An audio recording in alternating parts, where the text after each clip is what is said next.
start and thank President Erdogan and Secretary General Rutte for this, President for his amazing hospitality, Secretary General for organizing this meeting.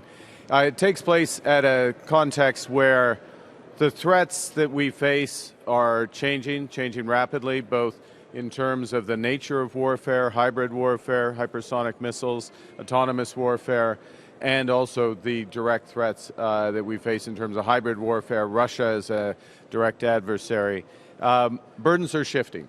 Burdens are shifting away from the United States towards Canada, towards Europe. You see a big, I'll speak for Canada, a big increase in our defense spending. It was only before I became Prime Minister 18 months ago, we were spending 1.5% of GDP on defense. It's now going to be 4% in the next 2 years.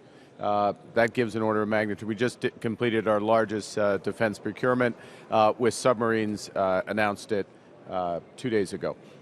So the burdens are shifting, capacities are building. Capacities are building, and one thing I'd emphasize, and then I'll take one or two questions, is that those capacities are building on a regional basis. So if you're Canada, focus obviously on North American security and the crescent that runs through the Arctic down into the Baltics, and we will be announcing today the extension of our Operation Reassurance in Latvia.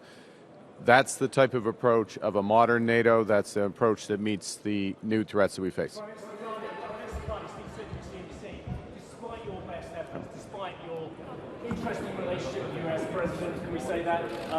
He doesn't want to be here. He said as much. He said he would only be here on the basis of that. He wanted to be here with Mr. Erdogan as well. Do you think actually the US is pulling out of NATO or wants to pull out of NATO quicker than we can fill in the gaps?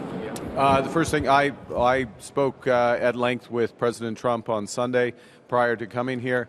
The president wants to see that shift in burden. I would remind that President Obama wanted to see that shift in burden, and it's appropriate that there is that shift. It's happening.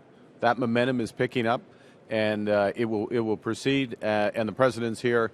He's in a good mood, and we're looking forward to the customer. I'll take one last question then. And why don't you fear that this will overshadow this summit?